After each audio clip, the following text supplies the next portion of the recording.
When we picture a deadly viral threat, we imagine blaring sirens, hazmat suits, and global headlines. But some pathogens don't need a crowd to spread. They operate in total silence, waiting in the dust, drifting in a single beam of light. You can find them in places people rarely visit: a forgotten storage room, a quiet countryside shed, or an abandoned cabin left to rot in the woods. This is the hunting ground of hantavirus. It is a pathogen so aggressive that, in severe cases, healthy people will suddenly struggle to breathe as their lungs begin filling with fluid. You don't have to touch an infected person to catch it. You don't even need to be in the same room as one. You just have to take a breath. The modern medical community first encountered this terrifying reality in 1993 in the high deserts of the American Southwest. Doctors across the Four Corners region noticed something horrifying. Patients in their 20s and 30s, people with no history of illness, were arriving at hospitals in total respiratory failure. The early stage of the infection looks and feels unremarkable. Patients reported a high fever, severe muscle aches, and deep exhaustion, the exact hallmarks of a standard seasonal flu. But after a few days, the condition became severe. Within hours, their oxygen levels crashed, and they required emergency intensive care just to stay alive. This outbreak paralyzed the medical community.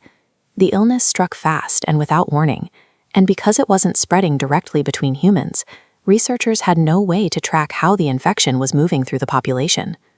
Investigators eventually documented a common environmental factor. Every victim had recently spent time in spaces like barns, garages, or sheds that were contaminated by rodents. More specifically, they identified a dangerous virus carried by the deer mouse. These rodents carry the virus in their urine, droppings, and saliva. As the waste dries, this live pathogen can survive for weeks, waiting for someone to disturb it. The danger begins with ordinary movement. Sweeping an old shed floor or moving forgotten boxes is enough to disturb the surface. The dried waste fractures into microscopic particles that lift upward and become airborne. These particles are invisible to the naked eye. They hang suspended in the air, and anyone entering the space can accidentally inhale them without even knowing they were exposed. This means the act of entering or cleaning an old space can actively trigger the infection. The victim provides the motion that releases the virus from the dust. While some global strains of the virus target the kidneys, the variants found across the Americas attack the respiratory system with devastating precision.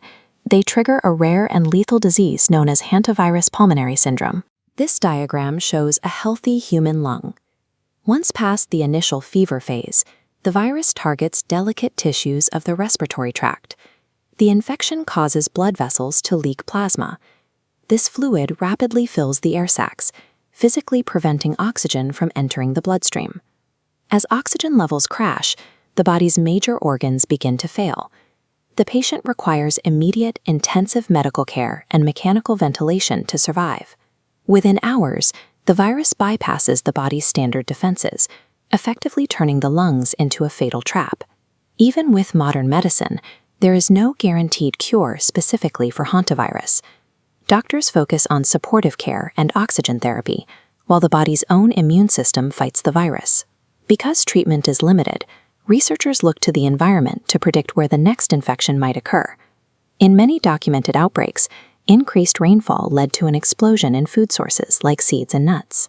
This surplus causes rodent populations to surge, bringing them into closer contact with humans. Scientists believe that as climate patterns shift, these expanded rodent habitats will overlap more frequently with human dwellings. Changing weather can transform a quiet, forgotten storage space into a high-risk ecological hazard zone in just one season. To prevent infection, health experts recommend specific safety protocols. Ventilate enclosed spaces before entering, use liquid disinfectants instead of dry sweeping, and wear proper respiratory protection in heavily contaminated areas. These precautions are essential for common chores, from cleaning an ordinary residential garage to opening a sealed storage unit or sweeping out a summer cabin. The high fatality rate of hantavirus means that these cleaning measures are non-negotiable for anyone living in or visiting rural areas. This pathogen is unsettling because it has no visible monstrous traits. It doesn't look like a threat. It looks like ordinary household dust. The most lethal dangers rarely announce themselves. They wait patiently in the spaces where we've simply stopped paying attention.